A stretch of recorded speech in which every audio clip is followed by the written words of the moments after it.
I do have 26 comment cards, so we're going to be quick about this. So everyone, let's be efficient, get some cake, and sit back down, okay? So we're going to do that real quick right now. We're all going to head back there and take a picture. All right, everyone, please head on back to your seats. We're going to go ahead and get started. We have a full meeting tonight.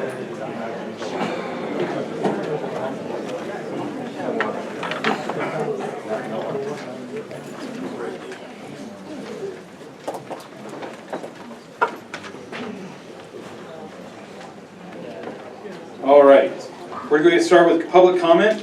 I have 27 speaker slip cards right now for throughout the meeting. It will be an hour or 78 minutes. We don't have enough time to go through all of those. What I'm going to do is go down to 2 minutes each. So I would ask that we do 2 minutes for public comment and for speaking. You can shake your head all you want. As an AQD meeting, we had 40 cards and we went down to 30 seconds. So it works. Just stick to your comments. We'll get through this. All right, first off, I have one that says agenda item number 4, which we do not have, for homelessness and safety. Darlene, is this, what item are you trying to speak to? Darlene? Rossinelli. Huh? Rossinelli? Did you have an item on the agenda, or is this just a public comment? Just public comment. Come on down and go ahead and speak in the microphone. You have 2 minutes.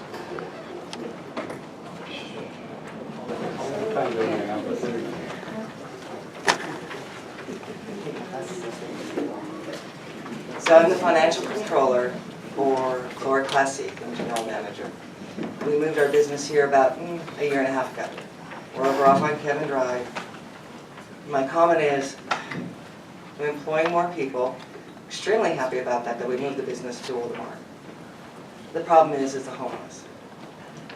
I can't run a second shift because it's not safe. I have 15 women. I'm not going to risk them going to work at 5 o'clock, getting out at 11. Excuse me. So I have empathy for the homeless, but it's got to get cleaned up. I see, and I'm sorry, tweakers going by the office all the time. I put a sign outside by the trash can because they were dumping it over. It's silly. It says, "You're on camera." I never saw somebody run so fast in my life when they thought that they were on camera. It's got to be done. You know, we want to grow the business. We're in with Whitaker over there. We have about 30,000 square feet. We're a growing company and we're growing fast. But it's got to be safe. It's really got to be safe for these women and men that are there. Sure. So that's all. Great. Thank you for your comments.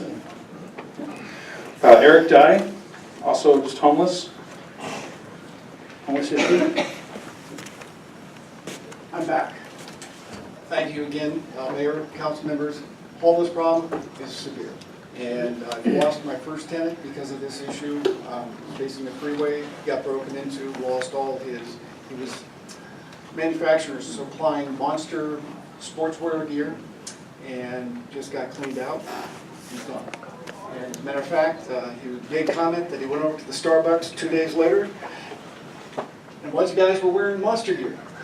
Couldn't prove that was his, but that's what happened. So the real problem is, that's the canary in the mine. So I start losing tenants. When do you start losing residents? Thank you. Thank you, Eric. George Taylor.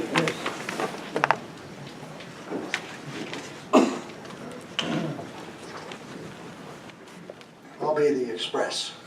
Mr. Mayor, members of the council, Dan, York, I wanted to publicly thank you for the excellent paving job you did on Bundy Canyon. It's great to not have to navigate through the potholes. Secondly, I would like to, Mary Harris here, also David Good, and I from the farm. We would like to thank Dustin and Bridget for accepting our invitation to ride in our 4th of July parade. Well, thank you. Had a great time. Yeah, good. Thank you all very much. That's it. Sorry I couldn't be there, George. All right, Miss Miller.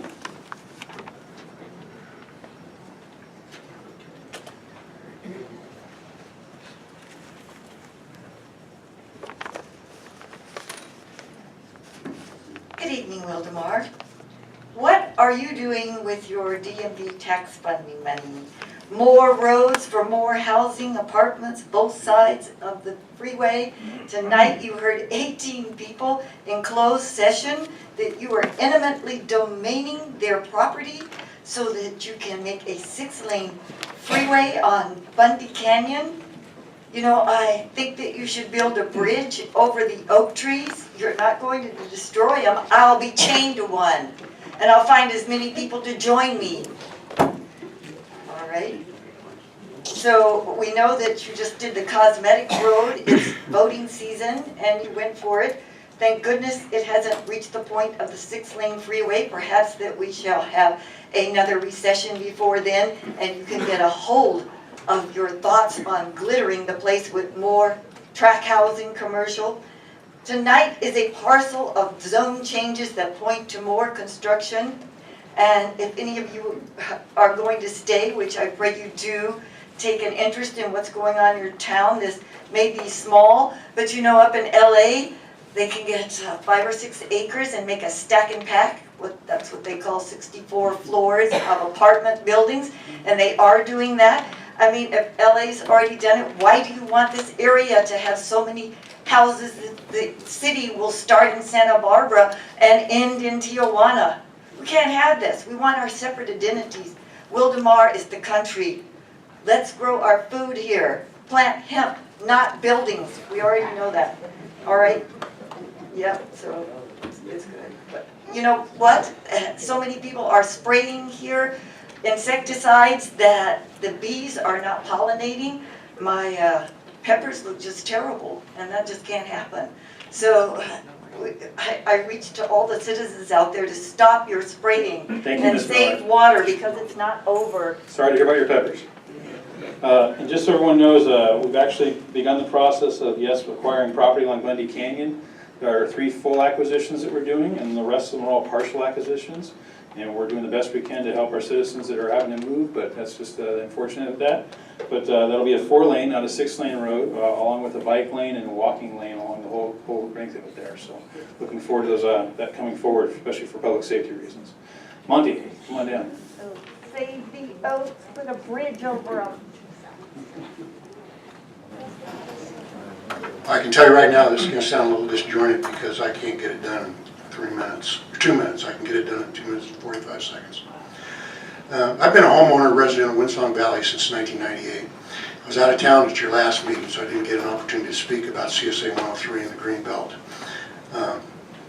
I did, just so you know, and I know you know because I've sent you the email multiple times, I've been working for over 2 years with the city through the help desk and about twice a year emailing your public works director saying what's going on.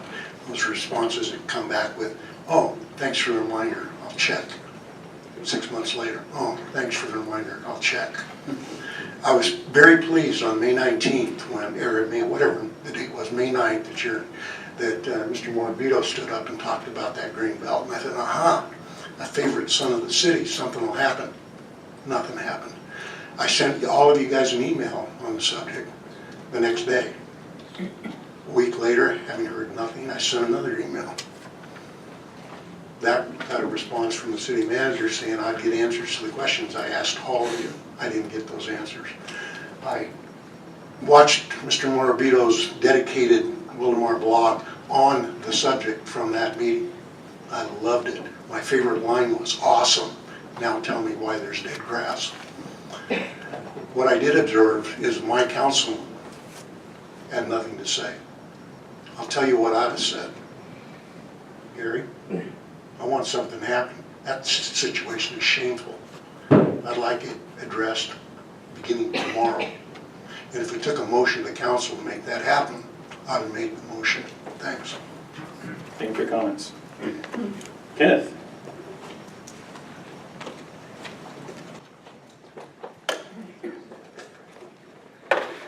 You guys are getting it tonight.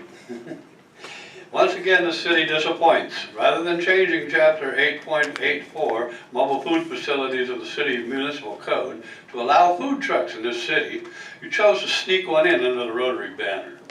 City Council should have had nothing to do with that because you're all members of the Rotary Club. It's time to start doing it right and update the municipal code.